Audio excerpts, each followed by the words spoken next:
Man, get your ass off that phone, boy, and listen to me, man. You better listen, boy. I will pop your head like a goddamn watermelon.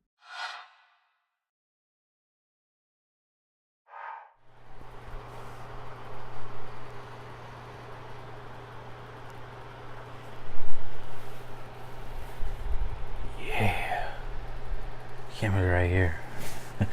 Alright, welcome back to my review of underrated movies, and I would like to talk to you about my next movie, which I saw back in 2014. It's an Australian film that was released in theaters called The Rover, with Guy Pearce and Twilight Boy Robert Pattinson.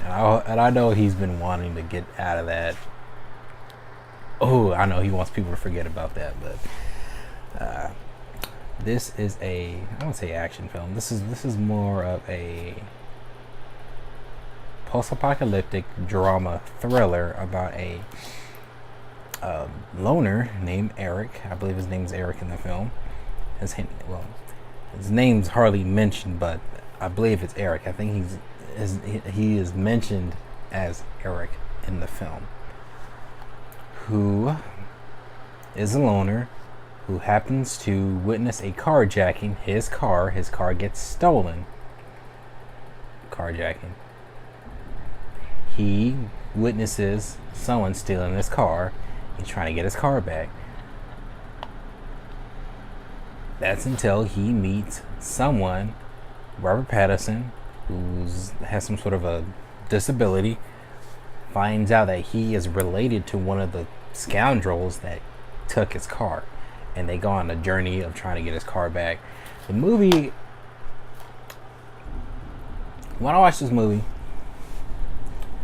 I was kind of curious about the pacing of the film. The film feels like it's taking its time trying to get to its destination, trying to get into the main, I guess, plot point of the movie, or the main conflict.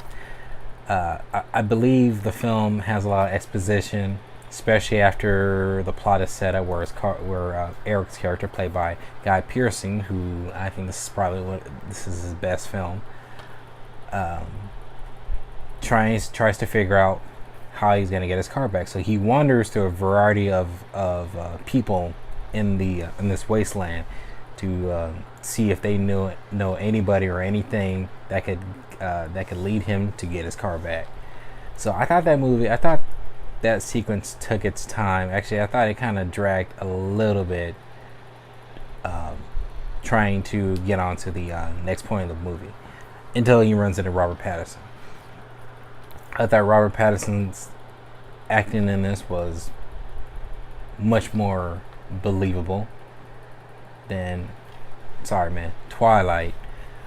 He really felt like he was a character that did not know how to interact with people. His character is a bit slow. I also felt like his character did not know how to distinguish from right and wrong, only until he runs into a situation that threatens his life. So when he runs into Guy Pearce's character, I feel like his character starts to develop more, looking into Guy Pearce's character as a big brother, because his brother is played by Scott Mooney. His brother leaves him after, I guess, a situation. Before the movie starts, the movie implies that they were on some sort of a heist that goes wrong. Robert Pattinson's character gets shot, and he is left there to die accidentally by his brother. His brother thought he was dead, but he was hoping he was, but that gets resolved later in the film during a tragic ending, which the ending I didn't even expect how the movie was going to end. I could tell you one thing: it did not end cliche. No cliche moments, nothing like that. The ending is a big WTF, and it doesn't end well, unfortunately, and it's tragically, but I won't spoil too much about it. Performances here are good. Cinematography, one of the best cinematographies I've seen from from any movie. The director of this, who did the film Animal Kingdom, he really gets good performances out of these actors. Guy Pearce, I love this character, even though his character was so much of a mystery, and his character is not. He is not a good guy. He is not a good guy. There's a scene in the movie where he's being interrogated by a soldier that he. Spoiler alert. And this is a scene that he explains that kind of gives more about his character, where he explains that it's a scene that where people are trying to figure out what's best for them to keep on living in this post-apocalyptic event, and trying to figure out what would be the best, I guess, the best motives for themselves to continue on living, and trying to find a purpose. There's a scene where during the interrogation scene by the soldier, and again, Guy Pearce is captured. He mentions that he murdered his wife because he ends up finding that she cheats on him, and then he ends up killing her and her lover. Not much is mentioned into that, and supposedly he went to a big depression. I'm assuming this happened right before this economic collapse, or when the economy collapsed in based on in the story, because before the movie starts, it tells you that there was a big collapse that took place, and it's been 10 years after that, and I guess that event has haunted Guy Pearce's character about trusting anybody. He doesn't trust anybody. His character is afraid to connect with people, so he'll do whatever it takes to try to not connect with people. When he does, sometimes he can't help it. He longs for it, but he doesn't want to, because he knows he doesn't want to run the risk of being hurt again.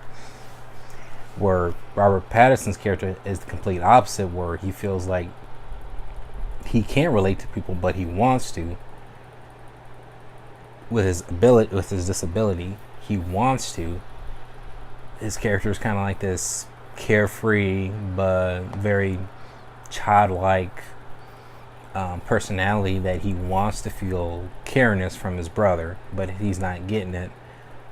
So he ends up looking into Guy Pearce's character, who happens to save him while threatening him sometimes, saves him from close to dying, and then they go on this journey to try to get his car back, which I gotta give this movie prompts.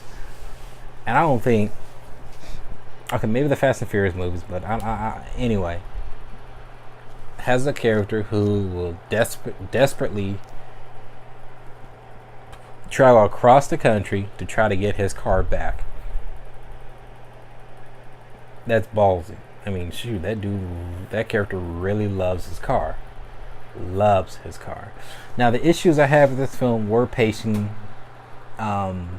issues I had after the introduction, where Guy Pearce meets the people that take his car, and they beat him up and they run off with the car, and it took his time to try to get to Robert Pattinson's character. And then I thought some of the dialogue scenes between Robert Pattinson and Guy Pearce, I feel like they could have been a little bit stronger with dialogue wise, but I thought the rest of the movie was pretty good, and I was happy that the movie ended the way it did. It didn't follow a cliche route. The movie was different compared to other road trip buddy adventure films.